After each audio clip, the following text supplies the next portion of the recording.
A lack of information around addiction and mental health issues has led to a lot of confusion.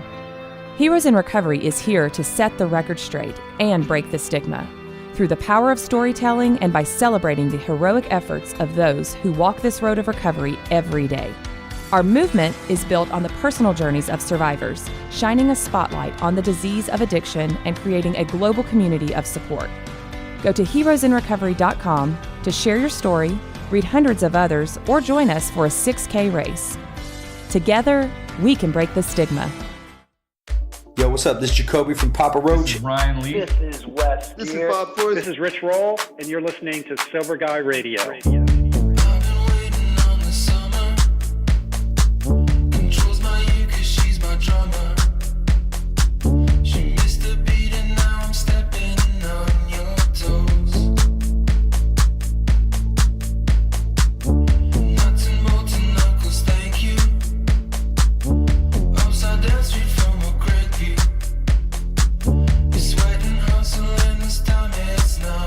Yo, what's up? Thanks for tuning in today. Thanks to Humans for bringing us in. And thanks to you for supporting the show. Have you checked out the I Am Sober app? If not, you can go to thatsoberguy.com right now and you can download it there for free. You can get an overview of your sobriety milestones. You can see how much money you saved. You can also get some daily notifications to help keep you on track and headed in the right direction. You can get the I Am Sober app at the iamsoberapp.com website. That's iamsoberapp.com. You can also go to thatsoberguy.com. It's also available at the iTunes App Store or the Google Play Store. Check it out today. It's a great tool to help keep you on track and another great tool to add to your recovery program. Also, are you looking for help or do you have a family member or friend who needs some help? Maybe you have some questions you need answered. You need some information. You don't know where to turn to. You don't know where to look.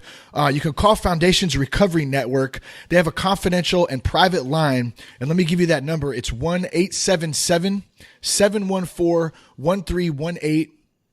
Foundations has nationwide residential and outpatient facilities. They also have a lot of other great resources available, like I said, to answer any questions or to get any information. We've been working with Foundations for a couple of years now.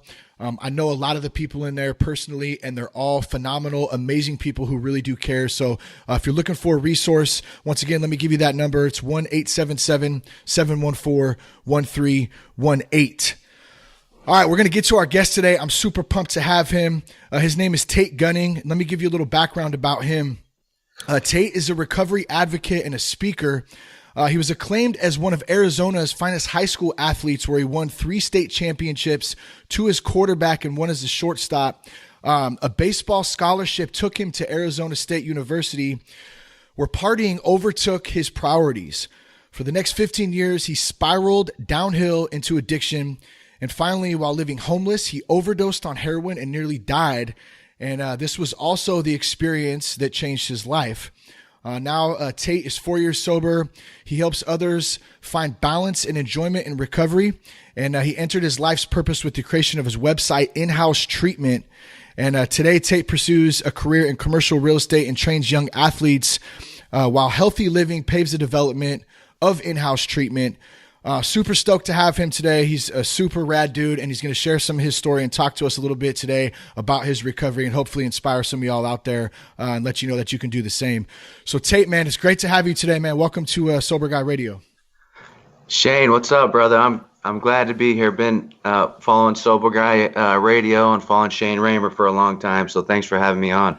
Yeah, dude, I'm pumped, man. I appreciate the support, and it's always good to hear positive feedback like that. That we're providing a solid platform here.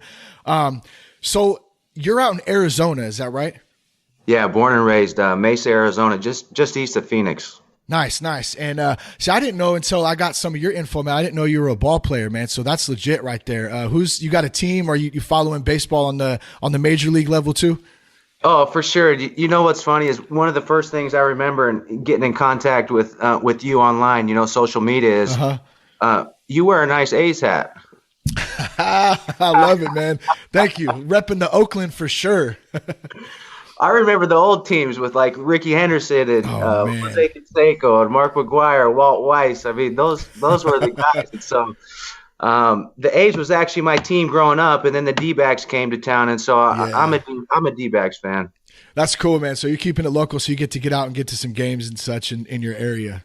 Oh yeah, that's right. It's like 20 minutes away, and we try and hit a few games every season for sure. Yeah, man. Those are the days you're talking about. Ricky Henderson, Walt Weiss, Dave Henderson, Dave Stewart, of course the Bash brothers. I mean, we used to go to those games and just. It's still cheap to go to an A's game, which is great. But even back then, it was dirt cheap. You could go have a good time, bring your whole family out there. And they were winning some championships then too. And so these days, that's a little bit different. Hopefully they get a better team together this year, but we'll see. Yeah, those were the days. I remember growing up watching baseball, and that was always my team. They had the flash, but good coaching staff, just fun to watch those teams for sure. Were you now? So you played football and baseball. What was kind of your forte? Which one would you say you liked better? It's funny because growing up, I was playing all three. I was playing basketball too, and that's just kind of what we did. Our whole family life evolved around sports. My little brother plays, and my little sister plays, and so that's what we were doing from the time that we were kids. And I always enjoyed playing football, but baseball was something that just always kind of came natural. Yeah. Excuse me. I saw though too in your bio that you grew up in a pretty healthy family from what I understand. And it's crazy to me how, this addiction thing, it doesn't really discriminate no matter what you do. Obviously we see a lot of people who experience trauma and have been through some shit in their childhood who come out and end up, getting addicted to alcohol or drugs or having, mental health issues. In your case, man, it sounds like you grew up in a pretty solid family. So, maybe we can start there and just take us back to maybe what life was like with you as a kid growing up. Yeah, that's a great starting point. And, we didn't see this thing coming. It gets to a point where it sneaks up on you, and before you know it, you're spiraling out of control. But you're right. The way I was raised was real fundamental. Was in a good house. Dad was working. Mom was in the kitchen baking cookies. Good relationship with the brothers and sisters and neighbors. Religious, going to church on Sundays and hanging out with grandpa and grandma on the weekends, and so that's my foundation. That's how I was raised.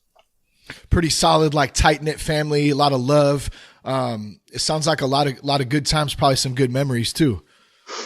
Man, a lot of love, a lot of great memories, but one thing I wanted to hit on too was the city of Mesa is a real tight city too, and so the surrounding family, the surrounding friends, just a real strong network, and people still in my corner today, even after all that we've been through. And so you're right, that's exactly how I was brought up.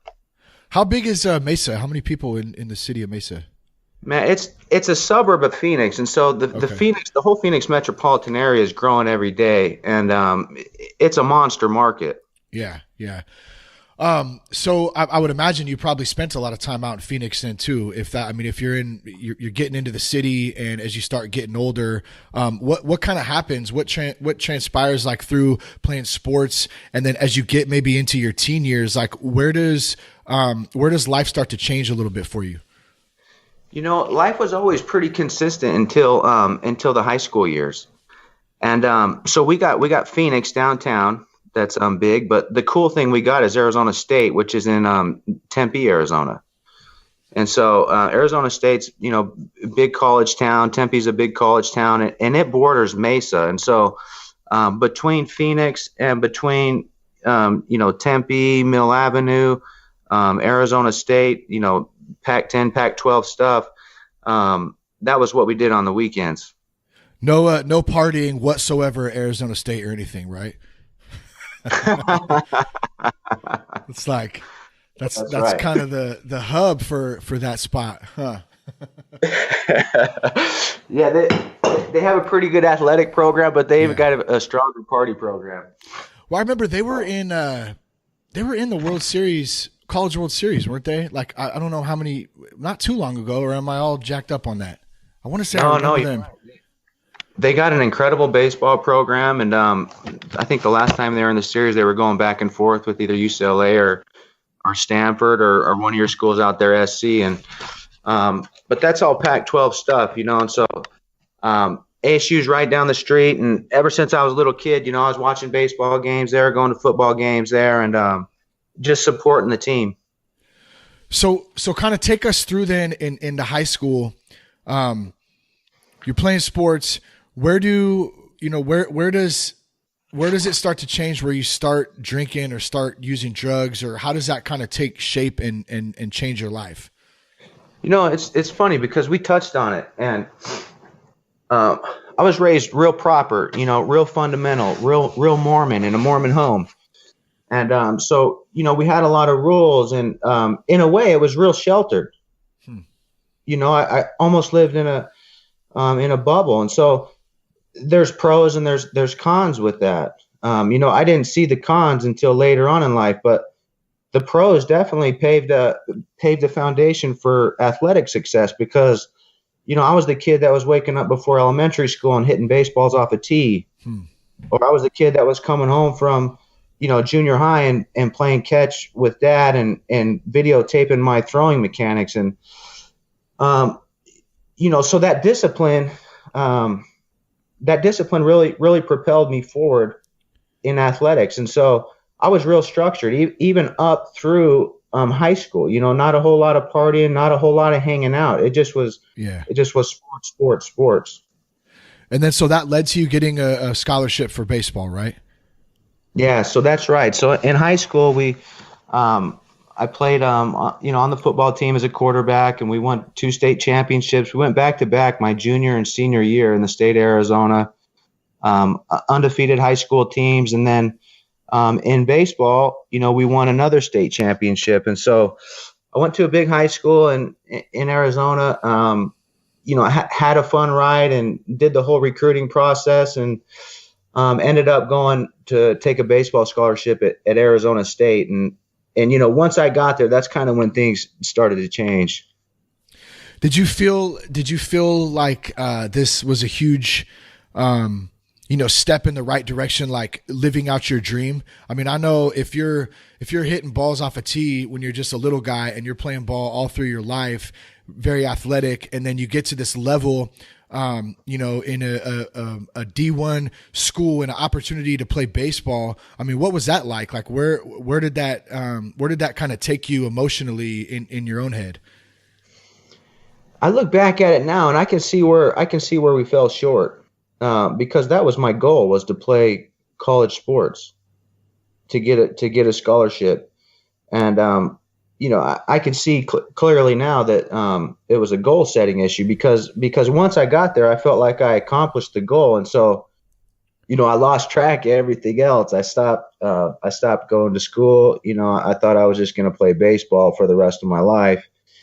And I stopped doing the little things right. And you got to keep in mind, it was my first real life experience where I was out of a sheltered home and, in a partying sort of environment. And so, man, it just didn't take long for tobacco to lead to alcohol, and for alcohol to lead to marijuana, and for marijuana to lead to cocaine, and slippery slope. Yeah. Yeah. It's almost like throwing a kid in a candy store, huh? Like who's never had a piece of candy. You're just like, here you go, have at it.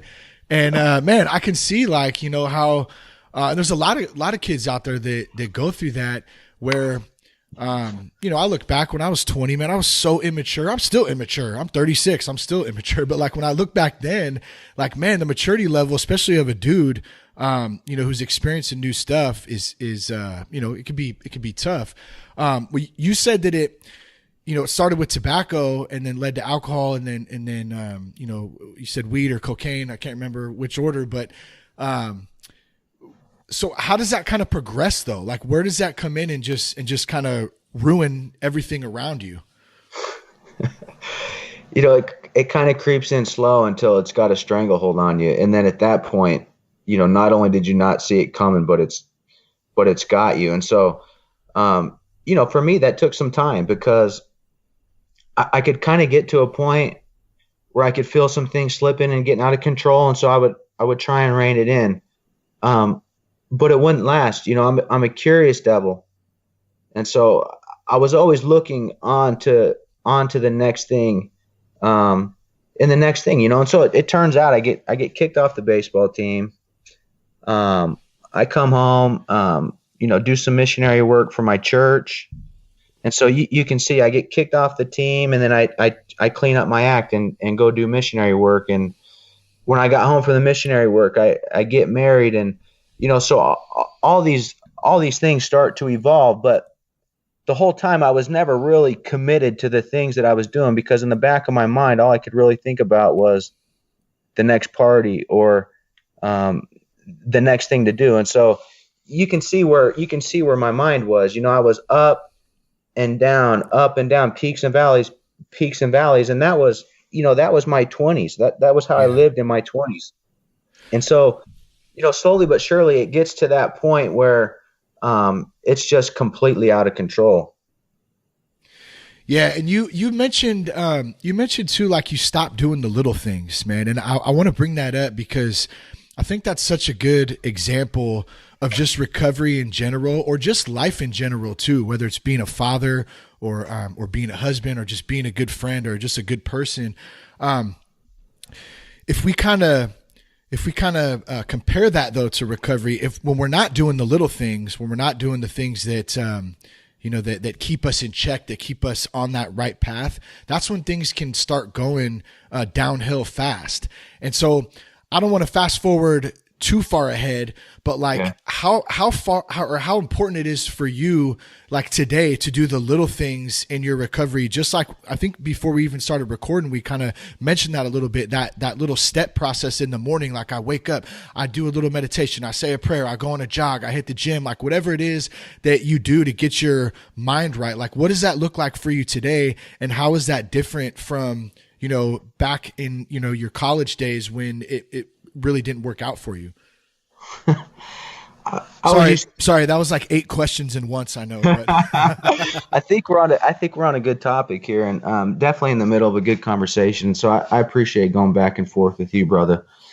And we speak the same language, you know, because I always figured myself for a guy that would shoot from the hip and could, you know, just kind of show up and be a producer and be able to develop and be an asset. But the real truth of the whole matter is, like, I need the structure, you know, I need the discipline, I need the goals, I need the vision, I need to be on time, I need to keep my word, you know, I need to make my bed, I need to meditate, I need to eat a good breakfast, you know, I need to do all these things because not only do they keep me balanced, but they keep me progressing, you know, and they keep me happy. And so looking at it now, and sometimes it's hard to see the complete vision, but when I start letting go of certain things that are part of my daily routine, you know, it's a red flag for me, because I know when I slip fast, and I don't want to let any of that creep in, you know. And so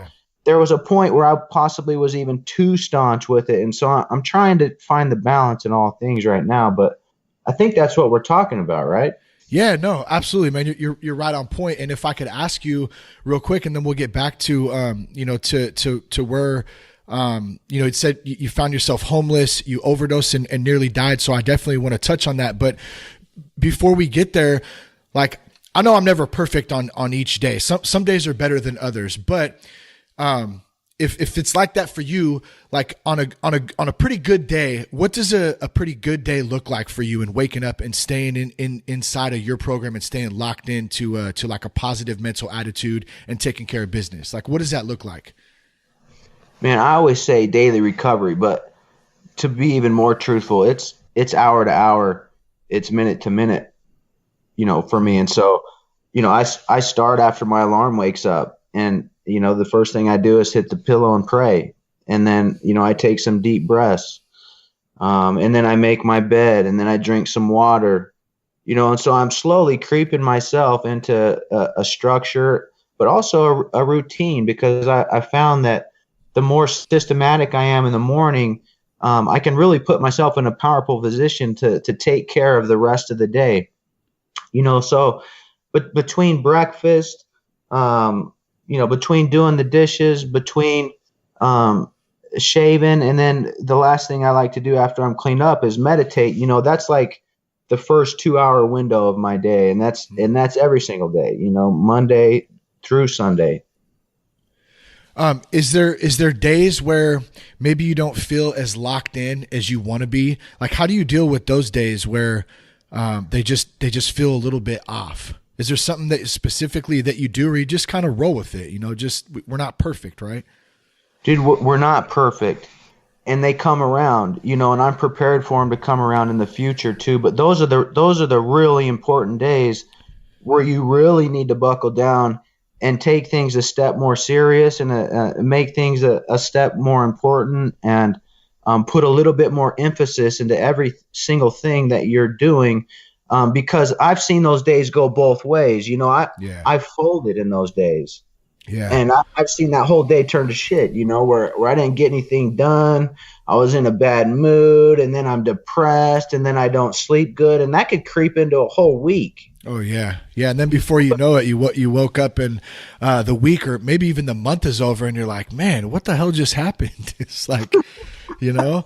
And when you were saying that too, Tate, when you were saying like, you wake up, like you pray, you take a drink of water, like I had this picture in my mind as you were saying it, like you're conscious, like you're thinking with your conscious like brain, and I'm not like a therapist. I'm not some fucking deep dude or anything, but like, I just picture that. And I really do try to do that too. Like, because I find myself on autopilot so much because I'm so busy and trying to grind like through, getting work done and like being a dad and husband and all that stuff. Like how important is it though for us to like be conscious, like you said, in the moment, in the minute? I mean, that's huge. Oh man. It's always about right now. It's like, what are you doing right now? Because one thing I like to do is future trip, or one thing that really brings me down is living in the past, because we have some bad memories, Shane. Like we've been through the ringer. And so just trying to stay plugged in and totally conscious of everything that's going on right now, and trying to make right now the most important second of your life. It's a timeless principle, it always works, but man, it's easy to lose track of too. Yeah. So on that note, then let's take a few minutes and explore some of your past, man. If you're cool with that, what's it spiraled downhill fast for you. You already kind of mentioned that you went back home, you got married, and then you find yourself kind of lost. Like, what led to you being homeless and nearly dying of a heroin overdose? Man, it was a scary road, and I try not. It's healthy to think about in small doses, and so I absolutely don't mind being completely transparent and honest. But man, it got, the real truth is that it got scary, and I don't know completely how it happened, but the perfect storm, transpired, and so like we were talking about, it just escalated, and it continued to escalate, and I didn't see the signs, I want to say that a champion spirit always thinks he's going to overcome every little thing that comes into his life, but I wasn't prepared for this one. And so it took a long time to get to the point where I was humble enough to actually get help, but I tried counseling. I tried therapy. I did a year and a half in jail. And so, like a 15 window goes by, and all those things happen, and you're not doing anything except making it worse, Yeah. Man, dude, did you have I guess, well, I mean, you kind of did because you nearly died, but what was your awakening, I guess? Like, what was that moment where you just said, dude, I've had enough of this shit. Like, I need to do something about it. Like, and what did you do? Man, it finally happened, and it's interesting how the most traumatic event in your life can also become the biggest blessing. And that was the case on it was October of 2013. I was homeless, downtown Mesa, and in a bad neighborhood, in a bad house, and took too much heroin. I was on all sorts of other stuff, and and boom, went out right there at the house. So, I don't remember much of what happened after that, but evidently the people in the home, got scared and picked me up from my legs, and so they're dragging me out of their house by my feet, and drug me down some stairs. And so my head's kind of just banging through, a little rock pile, and they took me around, kind of past the garbage can and stuff. And they left me right there, on the street in downtown Mesa. And that was the sort of people that I was, running around with. And, I woke up the next day in the hospital, and my dad was there.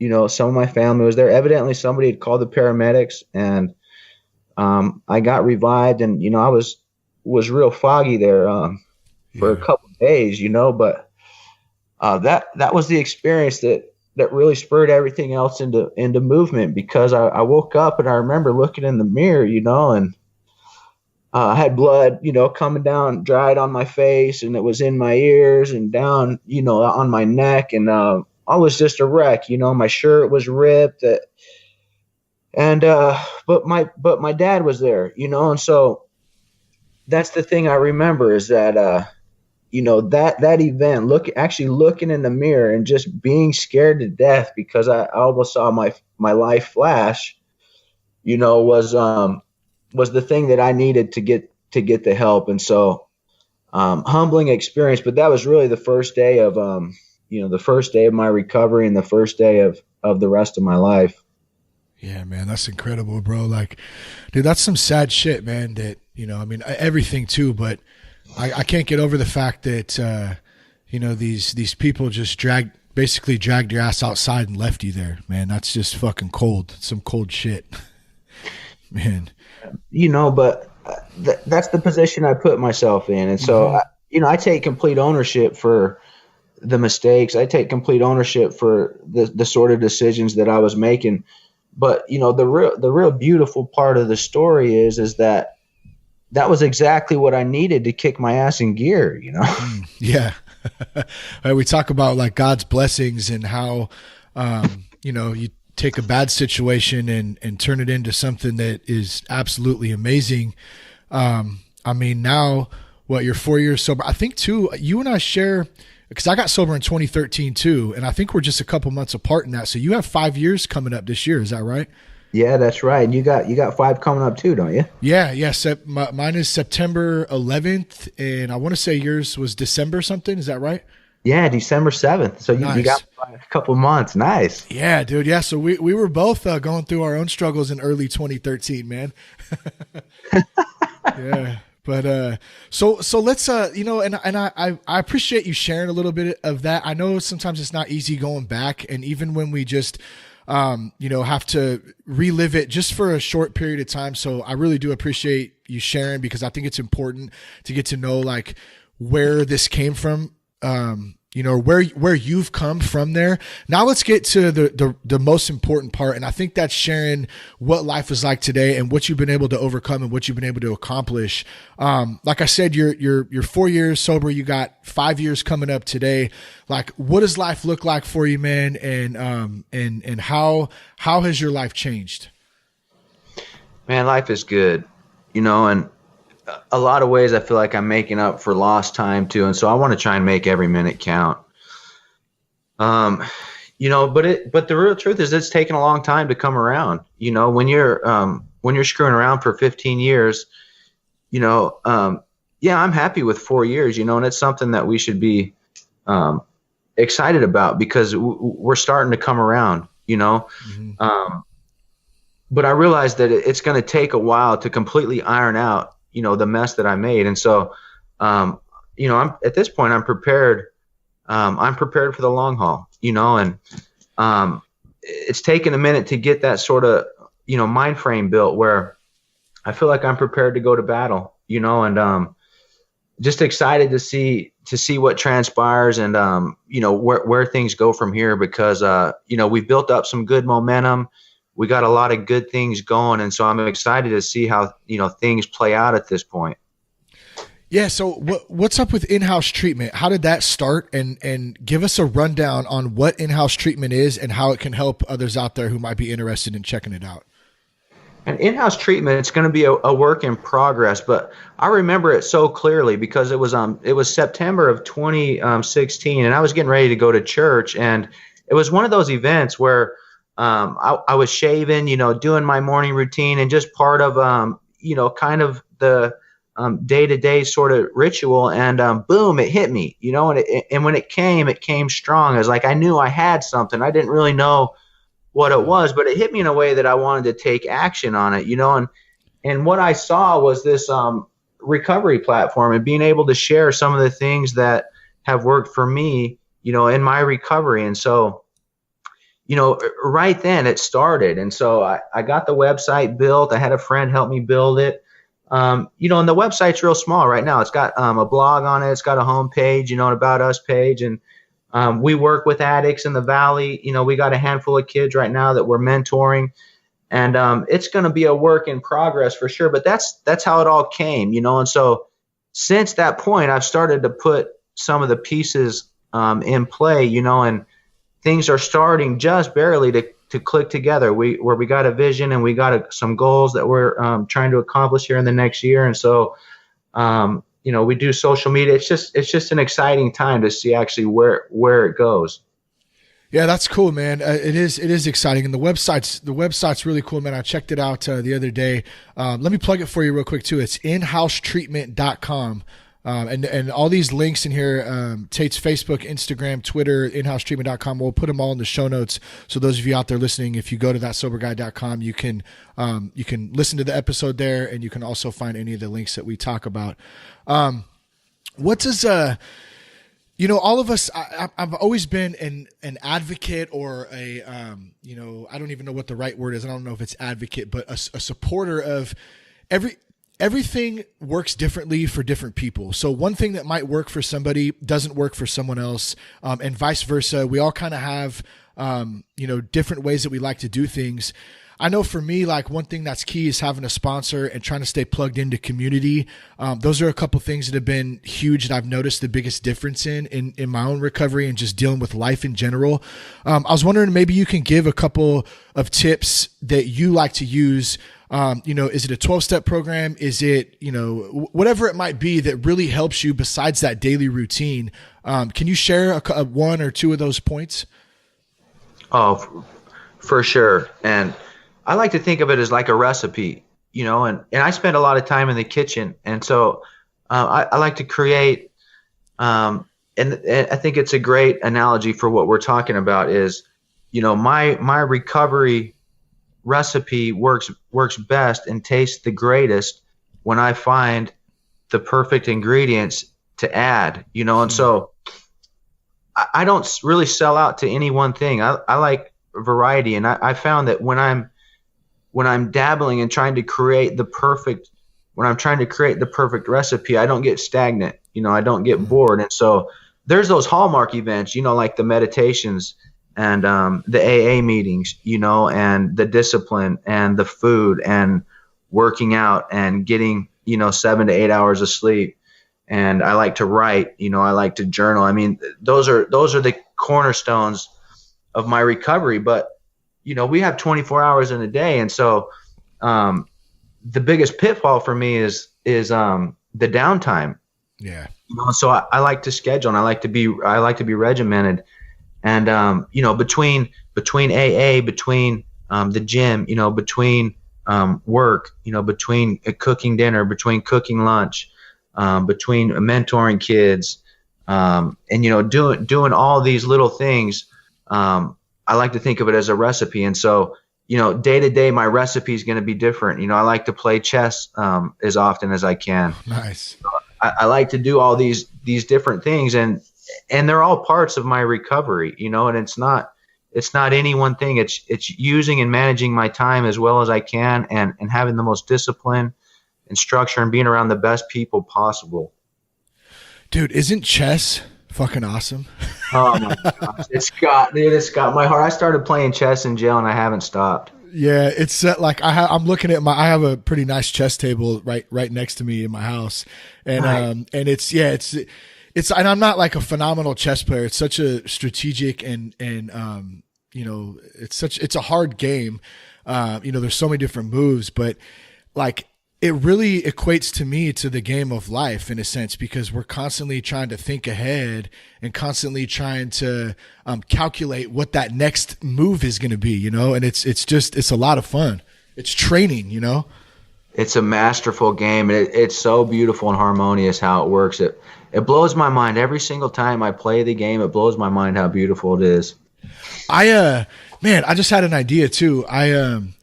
You know, I don't get to play a lot of games in here. There's like a digital chess platform. I don't know what the name of it is. I'm sure there's a couple of them. I'll find one where you can play online. So maybe you and I can hook up, and then it's like whenever, you know, throughout the day, okay, boom, it's your move, Tate, like whatever. And then it'll shoot me like an email or a text and it says, boom, Tate's gone. Like, and we can just play a chess game like that. I'm totally down if you're down for that. I'm down. Let's do it. That'd be epic. All right, cool. We'll do it. I'll check it out and we'll shoot that over. But, yeah, man, this has been a good time, dude. Like, I know, it's always exciting just to listen to other, you know, other people's stories, and everyone does have a story and everyone's been through some stuff. You know, what's one piece of advice out there you could share with someone who might be listening, who's just maybe struggling right now? They don't really know where to turn. I mean, what would you say to them? Yeah. You know, you're right. And Shane, I'm just grateful that you've spent some time with me here this morning and give me an opportunity to come on your show. You know, Sober Guy Radio, Shane Raymer. I've been following you for a long time. And so appreciate, you know, absolutely appreciate the love, and excited to see, you know, how your career develops, and you got good things in your future, brother. And so I love you, man. Thanks for having me on, for sure. Yeah. And then as far as the, thank you for that, by the way, bro. That's super cool of you, man. I appreciate it. Oh, dude, a lot of love for you. And there's a lot of people here in Arizona too that are looking for help, you know. And so between all the things that, you know, between Sober Guy Radio, between connecting with the people that are in recovery, you know, on Facebook and on Instagram and social media, and then between, you know, some of these bloggers that are out doing some, like Mark Goodson does some great blogging. Yeah. Dan Maurer does some great blogging. I mean, you know, those guys, they write, and everything that they write translates into my life, you know. And so I like reading those things too. But, you know, if there's any one thing that resonates the most with me is the planning and the structure, you know, and the people. And so the more planning, the more structure that you can have. And that just works for me. It may not work for everybody, but man, I cringe when I have a 2-hour time window on my hands and I don't really know how to use it, because that's a scary scenario for me, you know. And so I got a toolkit, and I'm prepared for the 2-hour chunks, and I'm prepared for the 4-hour chunks, you know. But all that really comes back to is your structure, you know. How committed to your recovery are you? Because one thing I found is that the more commitment I put into it, it creates the life that I've always dreamed of. I mean, the life when I was a little kid and envisioned being happy and having goals and being successful, you know, to me, that's recovery. It doesn't have to be some strapped down event where you're seat belted in and, you know, totally reclused in this little chair, listening to somebody tell you what you need to do. You know, the empowerment comes when you take the initiative and to create the life that you've always dreamed of, you know. And so if I could share one thing with one person, it doesn't matter if they've been clean one day or if they've been clean 100 years.